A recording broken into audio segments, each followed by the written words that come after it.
The Honda Express service process is designed to deliver the highest levels in convenience, consistency, and quality to our valued Honda customers.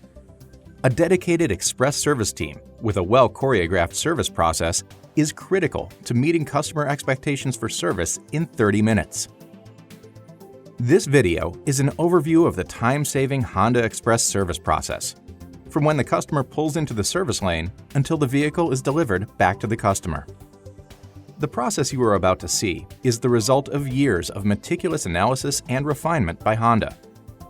The team includes 3 main members that are skilled at providing a great customer experience: the Express Service Advisor and 2 Express Service Technicians, Techs A and B, who move the vehicle through the 30-minute service window. In this video, these technicians will perform a Maintenance Minder B12 service, which includes engine oil and filter change, tire rotation, and engine and cabin air filter replacement. The advisor warmly greets the customer with a smile as she enters the service lane. It is important to welcome every customer and acknowledge them as immediately as possible to show respect for their time. This is the advisor's opportunity to learn about today's service needs, review the complimentary multi-point inspection form, set completion time expectations, and build loyalty by reinforcing the value of servicing at a Honda dealership. Using the customer's name, the advisor invites the customer on a walk-around of the vehicle. She records current mileage and Maintenance Minder codes, carefully notes any vehicle damage, and requests the wheel lock key from the customer if necessary. This Civic has a number of Honda genuine accessories, but not all Hondas do. The walk-around provides an opportunity to suggest a Honda genuine accessory purchase based on potential needs. After collecting the customer's contact info, including preferred contact method, the advisor then checks for any open campaigns, including recalls, and starts the repair order. If there are any open campaigns, they should be addressed during the visit, and if declined, documented on the repair order along with a customer signature. Service needs outside of Express Service would be routed to the main shop. And if a car wash and vacuum are an option, the service advisor would include it when setting completion time expectations. After obtaining the customer's signature to authorize the work to be done, the service advisor informs her of complimentary amenities, guides the customer to the waiting area, and communicates how and when she will be updated on status, whether electronically, in person, or both. Once the service identifier and protective seat covers and floor mats are added to the vehicle, it is moved to the Express Service Bay or to a dedicated staging area. If using a paper multi-point inspection form, it stays in the vehicle. Tech A then retrieves the vehicle and begins the time-saving choreographed process. He opens the windows, turns off the audio system if needed, checks horn operation, and then wiper and washer operation, while Tech B prepares the bay for servicing. The windshield is also checked for cracks and chips that may not be readily visible. And then the wiper arms and blades are inspected. In manual transmission vehicles, clutch operation is also checked at this time. As the vehicle arrives in the bay, Tech B helps guide the vehicle onto the lift and then adds lift blocks as needed. A key part of the choreographed process is that the technicians continue to communicate conditions while working. Prior to leaving the vehicle, Tech A releases the hood and looks for any system warning indicator lights. Then, he checks the instrument panel illumination, and using the reflective mirrors in the bay, he proceeds to check front high and low beam headlights, front turn signals, front side marker lights, and fog lights. Next, the tail lights, rear turn signals, rear side marker lights, and license plate light, as well as brake lights and backup lights. He ensures that the vehicle is returned to park and notes any issues on the multi-point inspection. Tech A then turns his attention to checking the interior lighting and activates the parking brake to verify proper operation. He then deactivates the parking brake to allow tire inspection. As Tech A is working, Tech B adds fender covers to protect the vehicle. He then removes any battery covers and visually inspects both battery terminals for corrosion, and then attaches the battery tester to perform a battery test. As the battery tester performs its analysis and prints, he checks the coolant reservoir level and then tops off the washer fluid. Next, Tech B checks the level of the remaining fluids, including power steering, brake, clutch, and the transmission fluid, and visually inspects belts and hoses. Application and inspection varies by model. If brake fluid is low, the brakes should be inspected for wear, but the brake fluid should not be topped off. If other fluids are low, extra attention should be given to checking for under-vehicle leaks. When the results of the battery test are complete, Tech B includes it with the multi-point inspection. He then replaces the engine air filter. Next, he removes the oil fill cap and places it on the hood latch to help prevent the possibility of the vehicle leaving without oil cap replacement. As Tech A exits the vehicle, he notes on the multi-point inspection the tire pressure setting found on the driver's side door jamb, and then heads to the back of the vehicle to check the spare tire for wear and damage. He adjusts the air pressure in the spare if needed. As one of his last tasks in this first phase of the process, Tech A replaces the cabin air filter. With the interior and underhood inspections complete, it is now time to lift the vehicle for further work.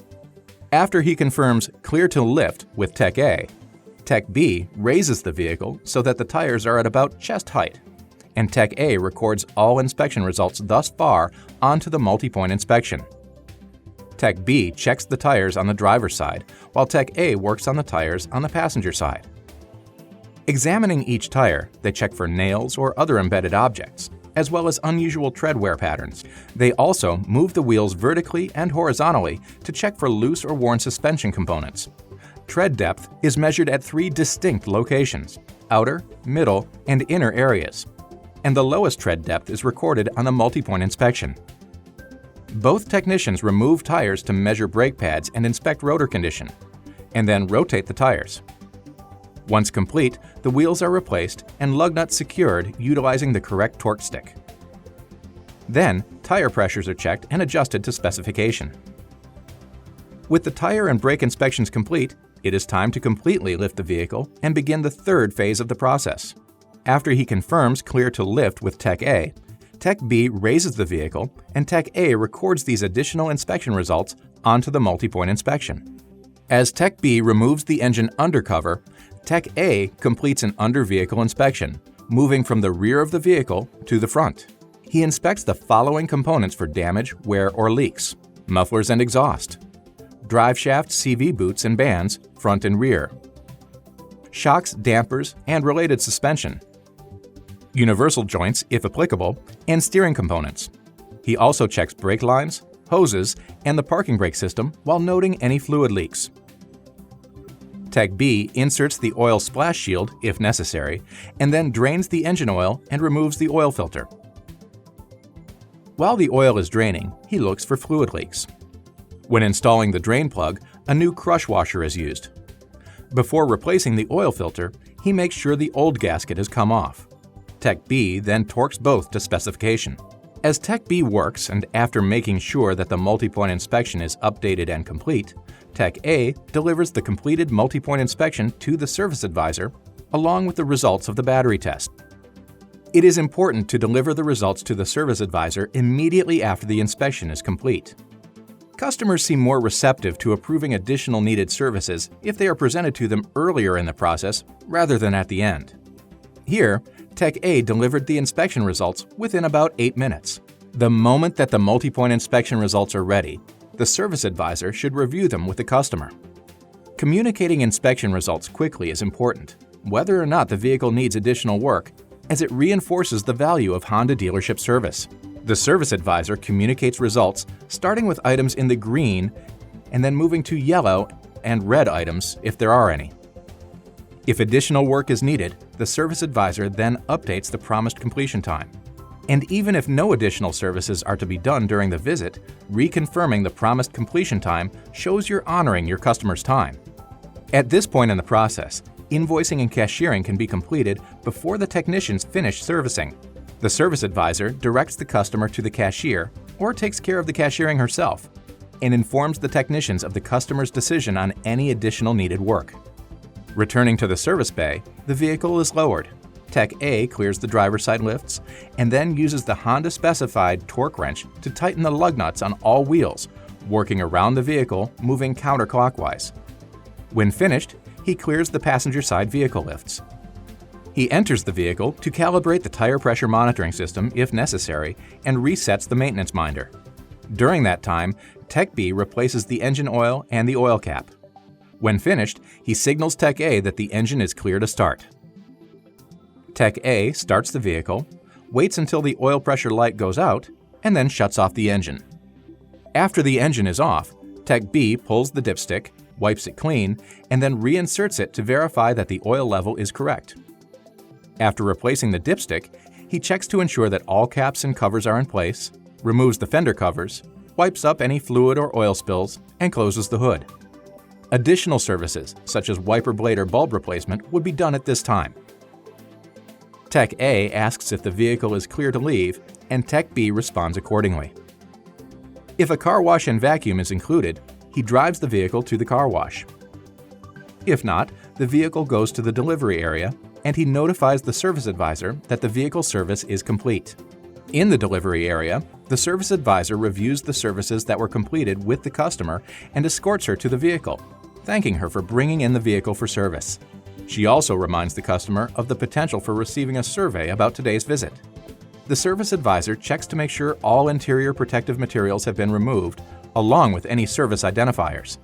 This Honda Express service process is designed to deliver the highest levels of convenience, consistency, and quality to our valued Honda customers. A dedicated express service team with a well-choreographed service process is critical to meeting customer expectations for service in 30 minutes. Every minute of a flawlessly choreographed execution contributes to a successful outcome. But this doesn't happen without effort. It requires teamwork and consistency. A well-choreographed process produces a smooth, seamless, and reliable flow of work. It helps build trust and confidence in your capabilities as a business. And ultimately, it drives more traffic through your dealership.